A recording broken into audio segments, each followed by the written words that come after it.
Ed to cast your vote. We'll bring you the results later on in the show. For more on this, let's turn now to Brad Woodhouse. He's the president of American Bridge 21st Century. And Matt Schlapp joins us tonight. He's a Republican strategist and former White House political director for George W. Bush. Gentlemen, good to have you with us. Matt, good to have you on the program. I believe it's the first time you and I have had an opportunity to visit. And let's go right to Mike Huckabee in Iowa. If he won it in 2008, why wouldn't he win it in 2012? What has he possibly done that would turn those voters away from him? One of the things that Hillary Clinton's going to find, and Mike Huckabee's going to find, and Rick Santorum's going to find, is that it is usually easier to run for the White House when you've already done it one time. You learn so many things and you've already met so many people. So I do agree with you that he's got a leg up in that sense. But the other thing to consider is this. Unlike the last two Republican nominations, all of our candidates are running as conservatives. It's not a John McCain or a Mitt Romney who are trying to make it up to conservatives. Most of our candidates, really all of them, are running as conservatives and have strong conservative records. So it'll be harder for Mike Huckabee to differentiate himself against the pack this time around. But when it comes to gays, guns, and God, it played for him back in 2008. Is Iowa still the same state? What do you think, Matt? Yeah, I mean, demographically, Iowa as well as South Carolina, these are states that have strong pockets of social conservative voters, and it's going to be a very important constituency for the Republicans as they pick their nominee. So who do you think would wrestle these social conservatives away from Huckabee? Look, I think, if you look through what Scott Walker's saying, what Jeb Bush is saying, what Ted Cruz is saying, what Marco Rubio is saying, there's not a big disagreement on policy. Maybe there's a disagreement on the words they choose and the tone they use.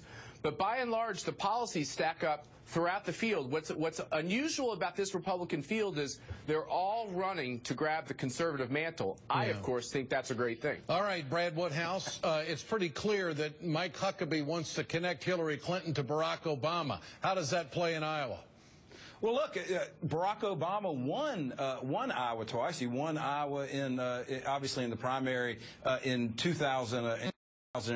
Look, I think Mike Huckabee's got to figure out what Matthew just said, and that's how to distinguish himself in the primary. You have 20 Republican candidates who are spending almost their entire time bashing Hillary Clinton, so that's not going to distinguish him. I think what will distinguish him is some of the comments, the type of comments that you played leading into this segment, which, I mean, look, Mike Huckabee is a pre-Mad Men era type candidate. I mean, he is as anti-woman, as anti-gay as any candidate that is running, and that might be what he thinks the formula is for Iowa. He says he knows how to run against the Clintons. What's your response? Well, I think that's crap. I mean, he's never run against a Clinton. I think it would be interesting to see him run against Hillary Clinton in a general election. This stuff about I ran against the Clinton machine. You run against a candidate or you don't run against another candidate. And he's never run against the Clintons. Well, I don't think he has any idea what he would be in for. Brad, aren't you rather curious about which billionaire is going to cozy up to Mike Huckabee? Well, I think it's really interesting. Today in his announcement, he said, "Bring on the $1 million checks." I mean, he literally violated campaign finance law right out of the gate. Matt, what about that? Who's going to cozy up to Mike Huckabee when it comes to money? No, that's a great question. There's no question that all of the Republican candidates seem to be squiring around the country looking to get this kind of support. And I'll be honest with you, as a Republican, as a conservative, I think they ought to be awfully careful with doing that. Mitt Romney said an unfortunate statement about 47% of the American people, and you could never shake it.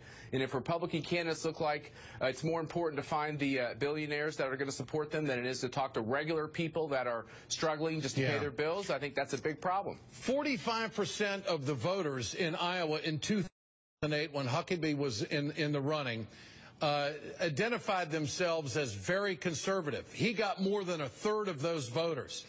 Brad, do you think Iowa's different today than what it was in 2008 on the social issues? I don't think it's vastly different. I think that's why you see, Ted Cruz announced his candidacy at Liberty University. Mike Huckabee's announcement today was totally geared at evangelicals and very conservative people within the party. And his rhetoric has been like that. His rhetoric on Fox has been like that. And so I think they believe that it's largely the same, and that's the audience they're playing to. If I could add, when Mike Huckabee ran the last time, he was appraised by a lot of people for having a more moderate voice on issues like environmental issues and climate, and he was really embraced for that tone. And now all of a sudden he's being criticized for being anti-people because he's a strong Christian. And I think it's a mistake for Democrats to simply act like faith in our politics is an important discussion. It is. Bill Clinton reached out to those voters. Jimmy Carter reached out to those voters. Successful Democratic presidents have reached out to those voters. We know that Barack Obama ran as a pro-traditional marriage guy in 08. Cut him some slack. These are legitimate voters to go after. And by the way, your party would be smart to try to reach out to them too. Well, I think that, if he wants to go after those voters, I'm perfectly happy with it. In fact, he's got no threat to be president. I'm thrilled that he's in the race, because he's going to pull the party further and further to right on these issues. I mean, remember 2012, Mitt Romney against Planned Parenthood, Mitt Romney against immigration reform. The Republican Party that was don't forget 2014. Don't forget 2014. Well, we're in a presidential race, Matthew. Well, we're in a presidential electorate in 2016, and if you want to run like you're living in the 19.